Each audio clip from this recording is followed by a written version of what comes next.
आज पढ़ लो और कल सुधार लो। आज पढ़ लो और कल अपना फ्यूचर बना लो। सबने बस यही जिद लगा के रखी है कि पढ़ लो पढ़ लो।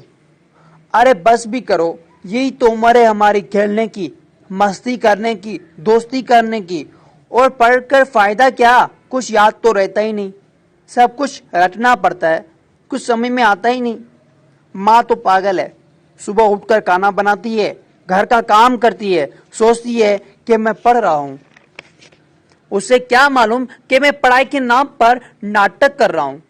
मेरा दिमाग कहीं और ही है। किताबें खोलने पर मैं दुनिया के सपनों में चला जाता हूं। और माँ से ज्यादा पागल मेरे पापा हैं।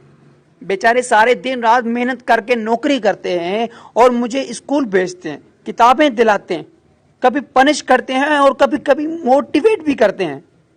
उनको थोड़ी मालूम कि मैं उस वक्त का इंतजार कर रहा हूं जो जिंदगी मुझे पढ़ाएगी और ऐसा सबक सिखाएगी कि मेरी हालत बहुत बुरी हो जाएगी और मेरी हालत खराब हो जाएगी। तब मैं रोऊंगा कि मुझे फिर से एक मौका दे दो, मुझे अपनी गलतियां सुधारने दो, मैं फिर से मन लगाना चाहता हूं। लेकिन जिंदगी तब मुझ पे हंसेगी। उस वक्त का इंतजार कर रहा हूं। मेरे बाप ने जो सपने सजा के रखे थे, एक बार वही सपने टूट जाने दो। मुझे पता है ये वक्त बहुत कीमती है और मुझे भी कीमती चीज खरीदने का बड़ा शौक है। मैं जानता हूं पढ़ाई से मेरा ही फायदा होगा, लेकिन जब पढ़ने पे बैठता हूं तो हिम्मत टूट जाती है। फिर मुझे कुछ समझ में ही नहीं आता कि क्या करूं। फिर सोचता हूं कि पढ़ाई किसने बनाई। मैं एक हारा हुआ इंसान हूं, एक धोखेबाज इंसान हूं। सबको धोखा देता हूं, खुद को भी और अपने माँ बाप को भी। क्या आप मेरी तरह ही हो, एक लूजर और धोखेबाज?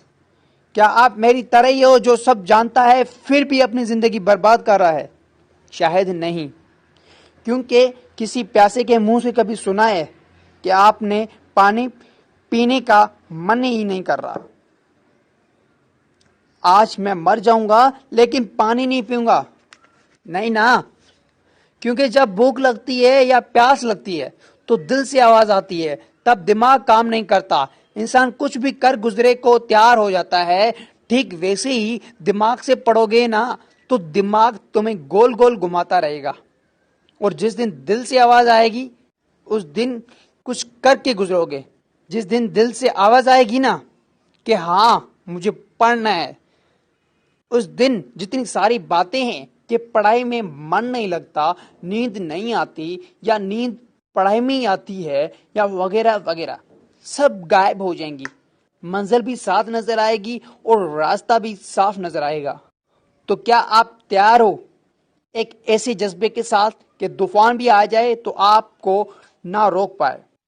आपकी मेहनत देखकर आपके माँ बाप खुद आपके पीठ पर हाथ रख के बोलें कि बेटा मुझे तुझ पर नाज है। अगर आपका जवाब हाँ है तो मुझे कमेंट करके जरूर बताना।